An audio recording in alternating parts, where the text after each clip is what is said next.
Today we're going to give you advice on how to plan your nutrition to fit in with your lifestyle. First, we need to understand where you're currently at. So what an average day looks like. So you can just write this down. It will take a couple of minutes. So in terms of your food, when do you eat breakfast? What are you eating? When do you eat lunch and dinner? When are your snack times? And what are your snacks looking like? Are they the unhealthy foods that you're eating? That's quite common. We're not looking to change your routine initially, even if the times of eating are not optimal. This is just too far. What we're looking at is creating new foods to implement into that routine.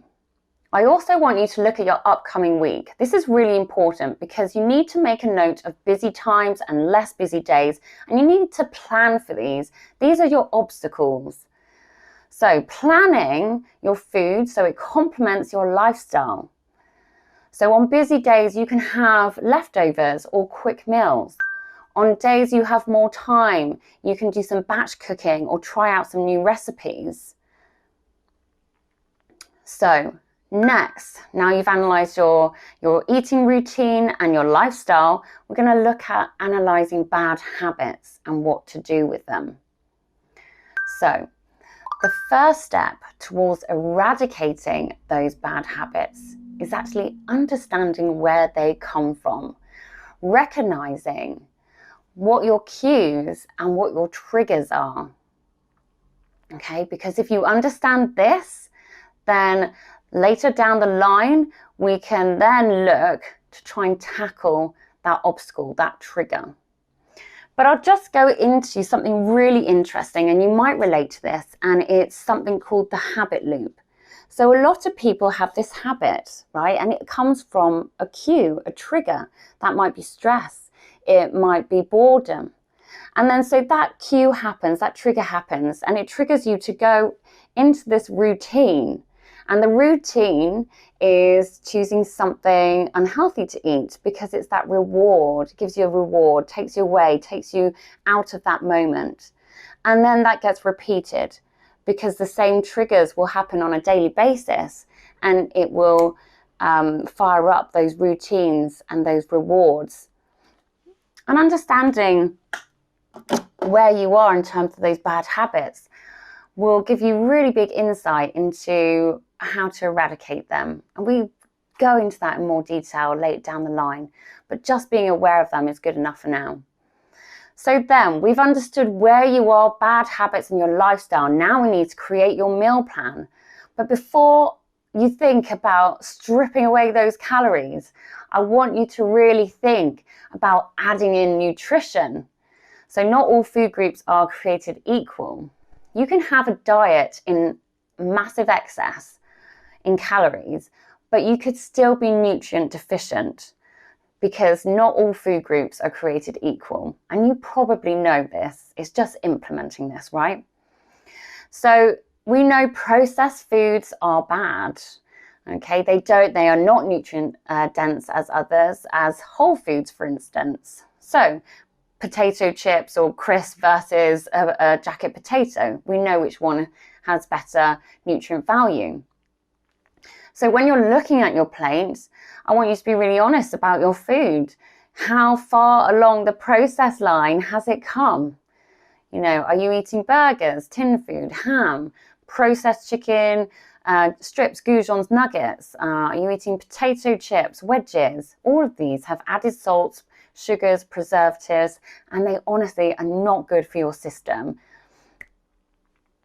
We want fiber in our diet, we want vitamins, and we want minerals. And a lot of these processed foods are just really lacking in all of these. You need good sources of protein. It's a real metabolism booster, and I'm sure you've heard it before, and it's one people struggle with. So really focus on getting that protein in. And look at your sources of carbs. Carbs are not evil. They just need to be better forms of carbs. If you're vegetarian and vegan, do you have enough protein in your diet and on your plate? And that is a really, really big one. It doesn't need to be difficult.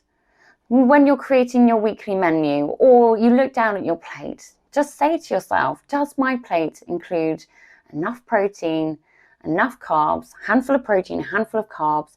Has it got some good fats in there? And is there, fruits or vegetables that contain those sources of fiber, vitamins and minerals? Now, we do have a resource sheet of a breakdown of macros. But next, I want to talk about tracking, okay? And this is what I really want you to jumpstart into. So tracking really helps you understand if what you are doing is working. Are your calories too high? Are they too low? That really does happen. Do your macros need shifting? I know this sounds a little bit complicated to start off with, but the more effort you put into it, over time, you'll understand it a little bit better. How your energy level's feeling on a certain nutrition plan. That's really important.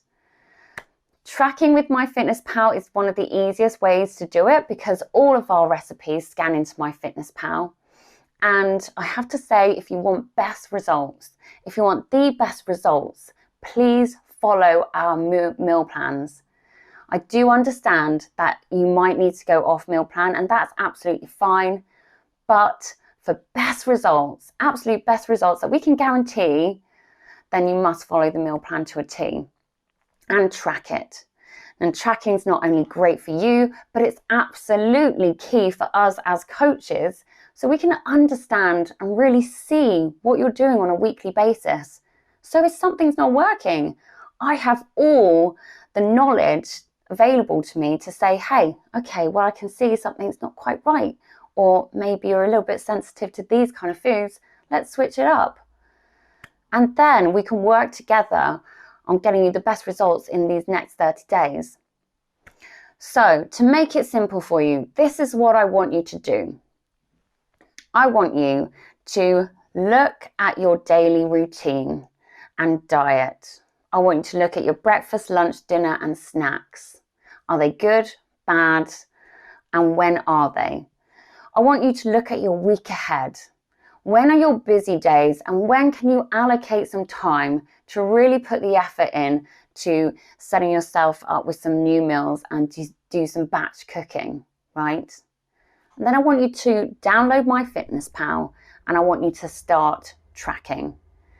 And I want you to really jump into this, get energized and get committed, because the sooner you do this, the quicker you'll start seeing and feeling the results. Just these minor changes, these minor commitments will really set you up for success.